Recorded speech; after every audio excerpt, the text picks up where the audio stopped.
Hello again, friends. I'm here with another math lesson for you. We're going to move ahead and do chapter 6, lesson 5 in our math today. So if you want to pause and grab a piece of paper maybe to take notes, you can do that now.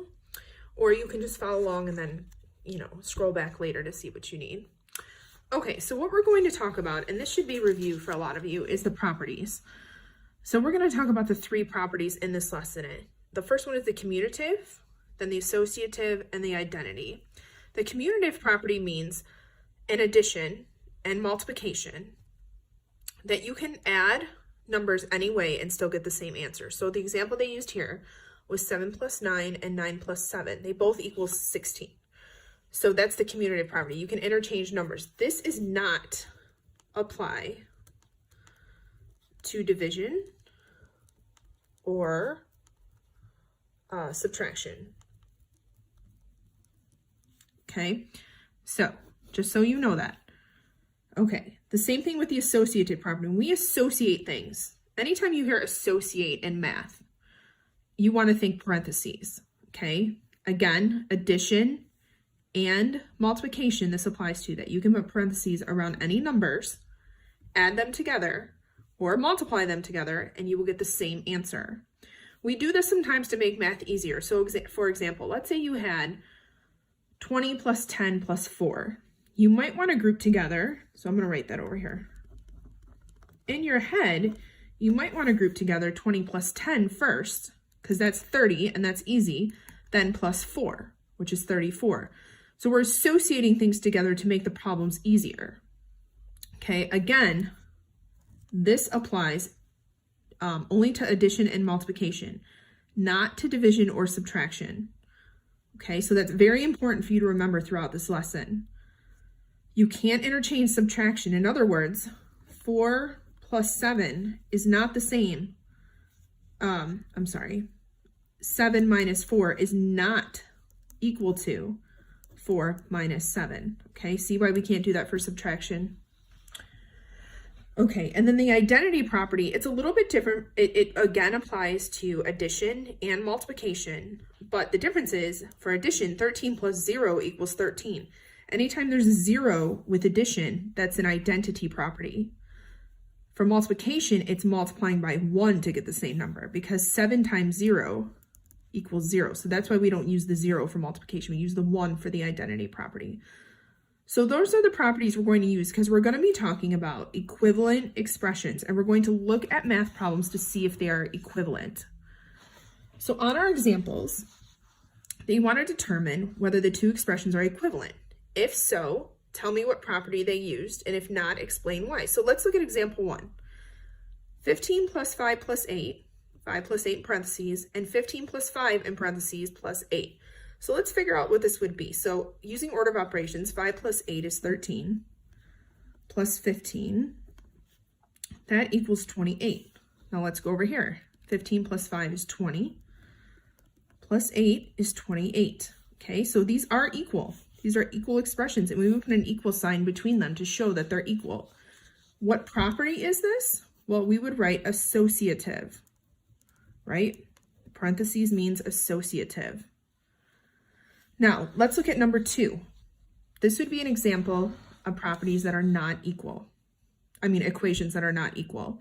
So 20 minus 12 is 8, minus 3 equals 5. But over here, we're going to have to do the parentheses first. So 20 minus 9, and that equals 11. So these are not equal. And we show that when we want to compare the equations, we do an equal sign with a slash through it, like they did right here.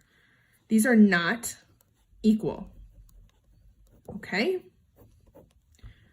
Now, the one way you could explain it is that this property, they used associative, it's not true for this problem. That's one way you could explain it, okay? So if you come across this problem, now on your homework, you're going to have to tell me what property they're using in every problem. They did use the associative problem, but the expressions were not equal because the property does not apply to subtraction. That's what you would say.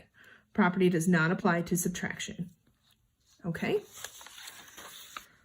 Now, let's go over to the identity property over here at number 3, and that's pretty easy. Okay, 34 plus 0 and 34. Well, 34 plus 0 is 34. Is that equal to 34? Yes. So these are equal. And we use the identity property.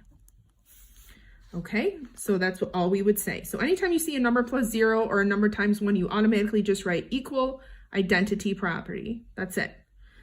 Now let's look at the division problems here. 20 divided by 5 is 4. And 5 divided by 20 is not 4. It is actually 1/4.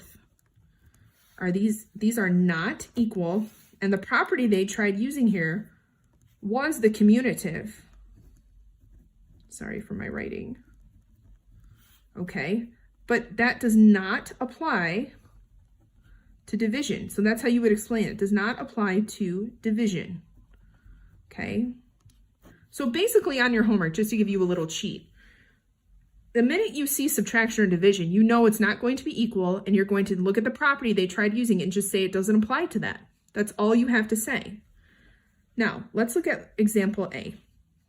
Let's see if these are equal. So 6 times 3 is 18, times 5 is 90.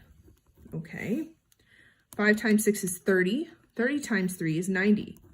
Yes, these are equal. And the property they used was associative. So we know that because of the parentheses. Okay, 27 divided by 3 is 9. And 3 divided by 27 is 1/9. What do you notice about these? We saw this over here. If you flip division problems, you get the reciprocal. Not that important right now, but that's what you would get. These are not equal, okay? Does not apply to commutative property. Okay, you can just write commutative. Okay, so now we're going to use the properties to solve problems. So let's look at the example here.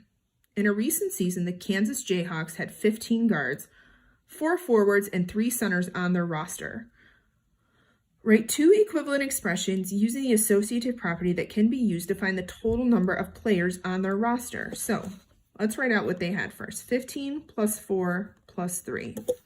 They want me to write 2 equal expressions using these numbers, okay, with the associative property. So we know we need to put parentheses in. So the 2 problems I would write were 15 plus 4 plus 3, and then I would do 15 plus 4 plus 3. That's all you have to do, okay? And then solve it. So 15 plus 4 is 19, plus 3 is 22, okay? And this would equal 22. All of these equal 22. That's how you would write out the problem and solve it using the property that they're asking for. So let's look at the got it down here. Brandy earned $7 babysitting and $12 cleaning the garage. Write 2 equivalent expressions using the commutative property that can be used to find the total amount she earned. So she earned $7 babysitting and $12 cleaning.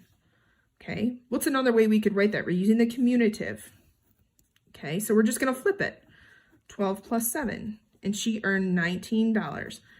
So on your homework, I need to see the problems that they're asking for, both styles. So if they are asking for a certain one, I should see 2 different problems written out, then the answer. Okay, if you don't, I'm going to send your homework back and say, okay, you got to fix the problems. I just have to know that you can write the problems. That's all this lesson is about. Okay, and that's it for today. So I hope you don't find it too hard, and you know where to find me if you need help. Okay, have a great day, guys.